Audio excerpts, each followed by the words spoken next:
The television courtroom had never witnessed such brazen arrogance collide so violently with reality. Karen Whitmore, a 50-year-old luxury real estate agent from Los Angeles, walked into Judge Judy's courtroom in a white Chanel pantsuit, her platinum blonde hair tightly pulled back into a severe bun, and her lips pursed into a smug, camera-ready smile. In one manicured hand, she clutched a Louis Vuitton portfolio. In the other? Her phone, still lit up with the last tweet she posted, "Can't wait to teach this judge how real estate law works. Watch and learn, people." From the moment Karen sat down, it was clear she didn't come for justice, she came for fame. Her earrings sparkled like she was heading to a red carpet event, not a legal proceeding. And when she crossed her legs and leaned back, she did it with the air of someone who believed everyone in the room worked for her. She barely acknowledged the plaintiff seated across the aisle, a nervous, quiet woman named Naomi Peters, other than to glance up with a thin-lipped smirk as if Naomi's mere existence bored her. The audience had no idea what they were in for. To them, this looked like a standard civil case between ex-business partners. But Judge Judy knew better. From the moment Karen opened her mouth, Judy's instincts sharpened. Not just from the way Karen dodged direct questions but from the way she spoke, as if authority only belonged to those who wore heels that cost more than your mortgage. Karen was suing Naomi for $12,500, claiming emotional damage and a loss of business after Naomi allegedly leaked private client information that led to a canceled property deal. But it didn't take long for Judy to sense something didn't add up. Karen's explanation felt rehearsed, her victimhood too polished, too performative. She kept referring to Naomi as her former assistant, despite Naomi's legal paperwork clearly listing her as a co-investor. Then came the moment that flipped the atmosphere in the courtroom like a thunderclap. Judge Judy leaned forward slightly as she always did when zeroing in on a lie. "Miss Whitmore," she asked calmly, "how exactly did Miss Peters damage your business?" Karen smiled like she'd been waiting for that exact question. She pushed her designer sunglasses up her head and replied, "Well, Your Honor, I understand you may not grasp the scope of high-net-worth deals, especially on a television salary, but let me try to simplify it for you." A collective gasp rippled through the courtroom. The air tightened. Even the cameraman shifted uncomfortably. Judge Judy didn't flinch. She didn't move. But her expression changed. It was subtle. A micro glare. A micro pause. But if you've ever watched Judy for more than 5 minutes, you knew exactly what it meant. Karen kept going. "It's not personal," she said with a condescending chuckle. "I just think people need to understand the difference between six-figure professionals and government pensions." The courtroom froze. Naomi looked stunned. Even the bailiff raised an eyebrow. But Judy? She gave a tight smile, picked up a folder from beneath her bench and calmly opened it. "Miss Whitmore," she said slowly, "we're going to set aside your fascinating economic theories for a moment, because I'd like to talk about your finances." Karen's smile faltered. Judy flipped a page and began reading. "Do you recognize this lien?" she asked, holding up the paper for Karen to see. Karen leaned forward slightly, confused. "That's private," she muttered. Judy raised an eyebrow. "Not in a courtroom." The temperature dropped 5 degrees.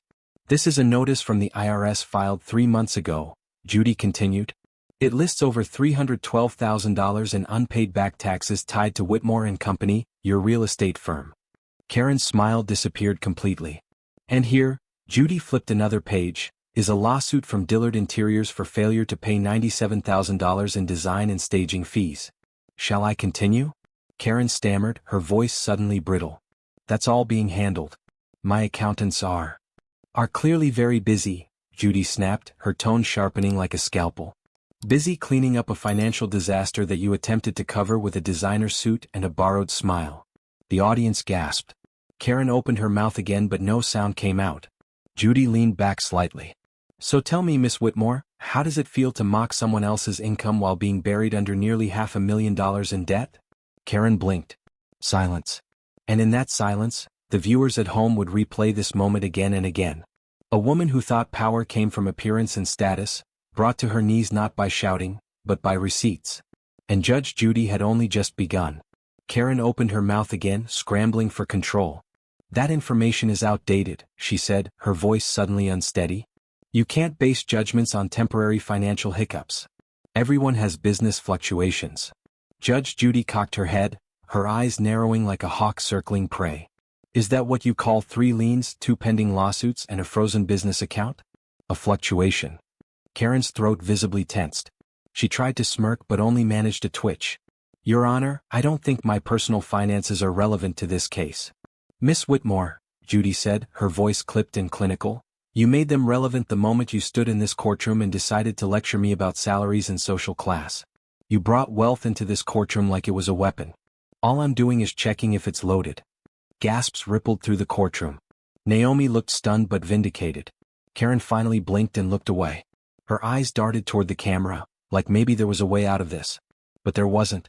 Let's talk credibility, Judy continued. You want me to believe you're the victim. You want $12,500 for emotional distress.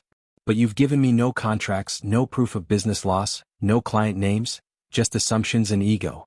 Meanwhile, your assistant, who you failed to mention was legally your business partner, has submitted itemized texts, client correspondence, and a written request to remove her name from your firm. Karen's cheeks flushed pink. She betrayed me. She told clients I was struggling financially. She told the truth, Judy snapped.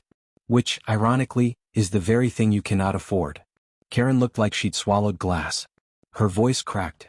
This is character assassination.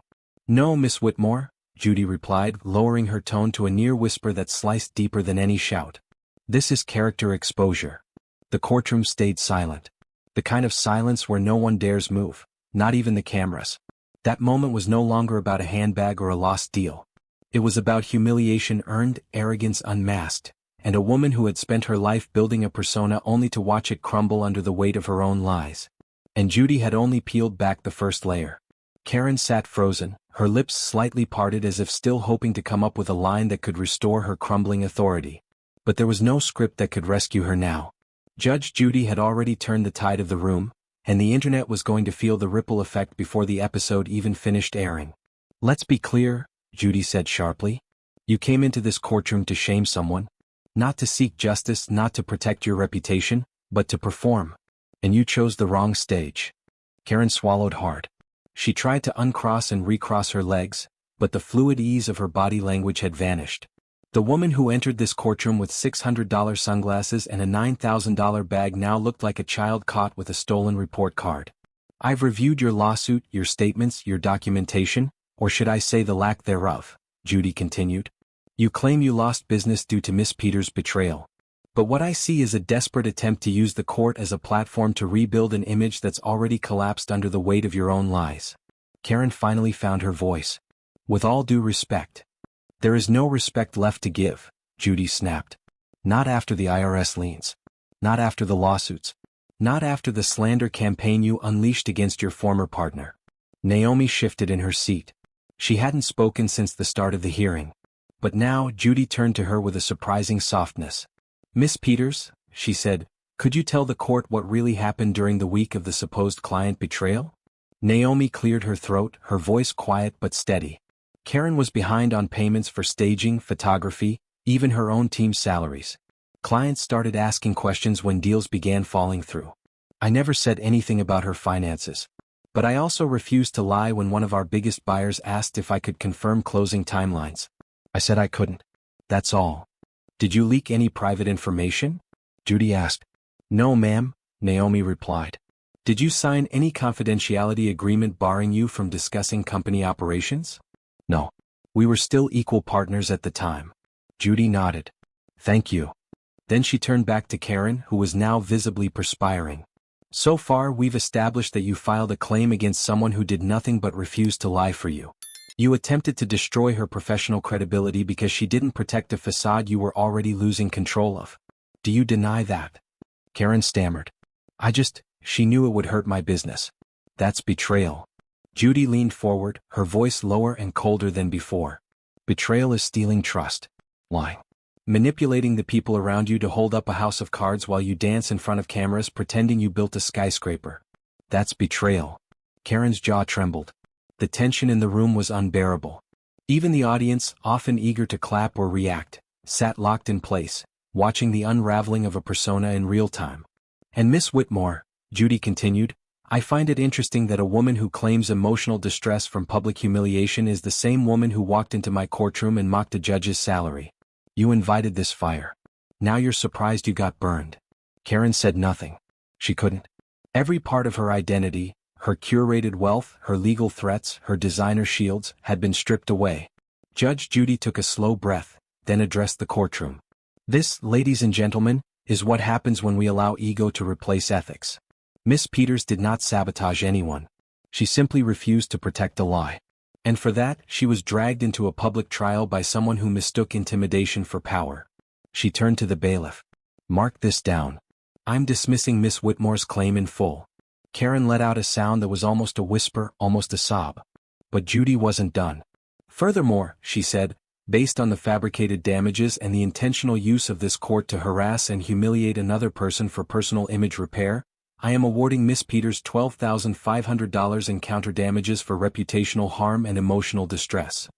Naomi blinked. For the first time, her eyes filled with tears. Quiet, grateful tears. Karen lowered her head. Judge Judy sat back. Case closed. The gavel struck once. And just like that, Karen Whitmore's career ended in a single televised sentence. 8 words that would go on to be replayed, clipped, and memed for months. "You mocked the court. The court mocked you back." Karen didn't move. Even after the gavel struck, even after the courtroom buzzed with the kind of energy that only justice delivered in high definition could create, she remained still. Her eyes were wide but empty, as though her brain hadn't caught up to what her body had just endured.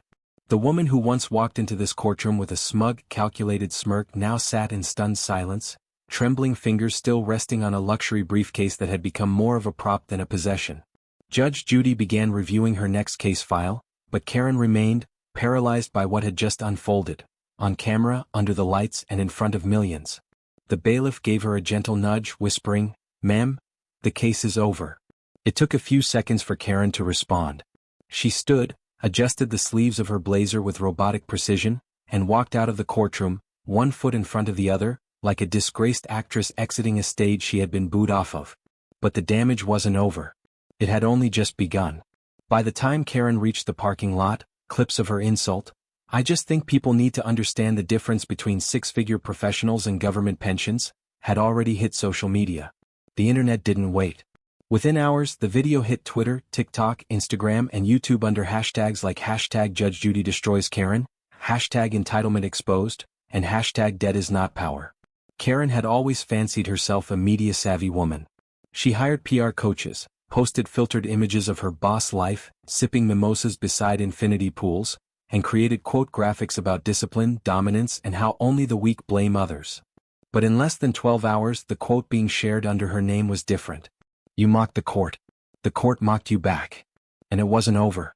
By the next day, her brokerage's Instagram page, formerly filled with curated listings, designer handbags, and borrowed Lamborghinis, was flooded with thousands of comments. "Is she still mocking the IRS or nah? Rich Karen can't afford her own lies. I'd rather live in a shack than let her list my house." Imagine flexing on Judge Judy, then getting evicted from the internet. But the real hammer came 48 hours later. TMZ ran the headline, "LA real estate agent exposed on Judge Judy, luxury liar or victim of her own ego?" The article laid everything bare: the IRS liens, the unpaid lawsuits, the borrowed designer lifestyle, and the attempt to sue a former partner for telling the truth. Included in the article was a quote from Naomi Peters. "I never wanted to destroy Karen. I just didn't want to lie for her anymore. I thought telling the truth would cost me everything. But in the end it saved me." And in a rare move, Judge Judy herself gave a short post-episode statement to the network. "Some people think appearances can override accountability. But in my courtroom, integrity still matters. Don't come for me if your house is made of debt and denial." The statement alone got 3.2 million views. Meanwhile, Karen tried to contain the fire, but every attempt only added fuel. She went live on Instagram the following morning from what appeared to be a rented Airbnb. Her hair was down, makeup lighter than usual, trying to convey vulnerability. But it was too late. Comments poured in midstream. "Pay your taxes, sis. You wear fake empathy worse than your fake Chanel. Apologize to Naomi or log off forever. Judge Judy lives rent-free in your feed now." Her voice cracked during the livestream.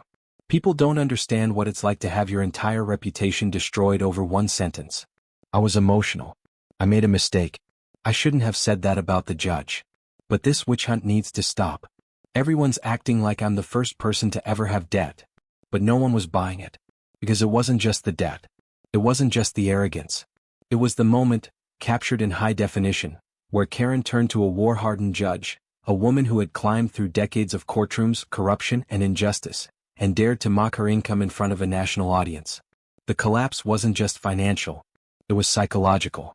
3 days after the episode aired, Karen's brokerage firm posted an official statement. "We are no longer affiliated with Miss Karen Whitmore.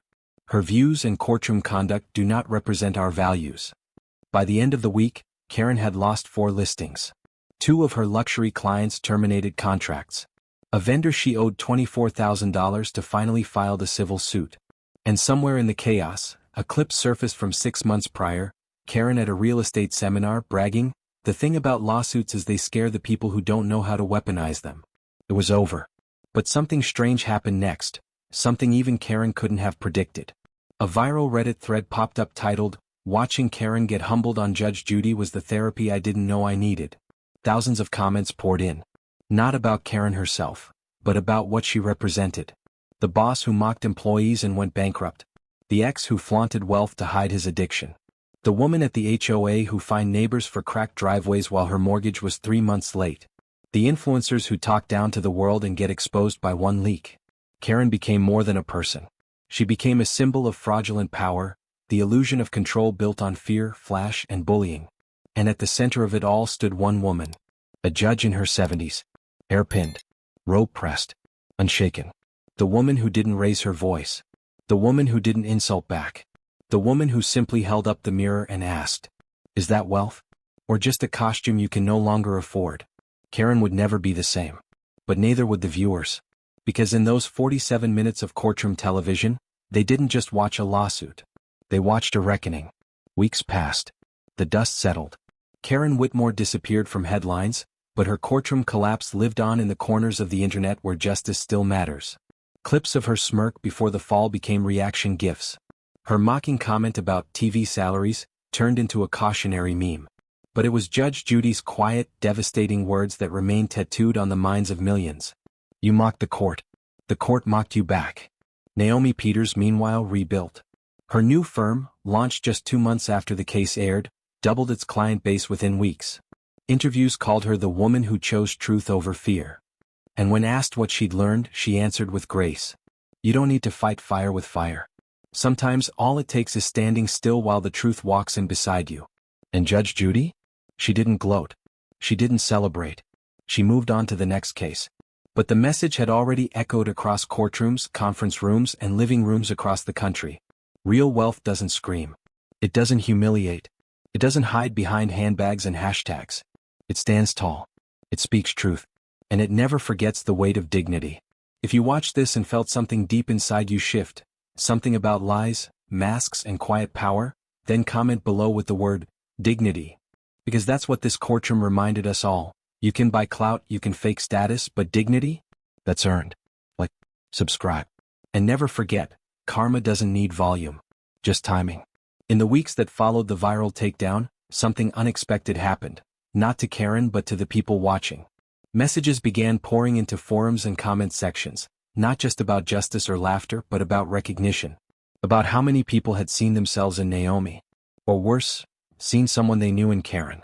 A college student wrote, "My roommate treats everyone like they're beneath her. Watching Karen fall apart, it reminded me of how power built on fear always collapses." A retired veteran commented, "That wasn't just a court case. That was a mirror held up to a world that confuses wealth with worth." Thank you, Judge Judy, for reminding us what real strength looks like. Even a former client of Karen's wrote anonymously, "I once thought she was brilliant. She sold me a home I couldn't afford and made me feel small for asking questions. Watching her unravel helped me forgive myself for trusting the mask." This case wasn't just content. It was a cultural shift. A reminder that no filter, no designer tag, no swaggering persona can save you from the truth once it walks into the room. And Naomi? She stayed quiet for the most part. But one post from her private business account quietly went viral. Sometimes silence is louder than revenge. Sometimes justice whispers while arrogance screams. And sometimes dignity wins when you're not trying to. That line alone, "Dignity wins when you're not trying to," ended up on t-shirts, quote cards, and podcasts. Karen never apologized. She vanished from public view, deleted her socials, and left a crater in her own career. But Judge Judy didn't need an apology. Naomi didn't need an apology. Because some truths are so loud, they echo long after the gavel falls. And this one? Still echoes,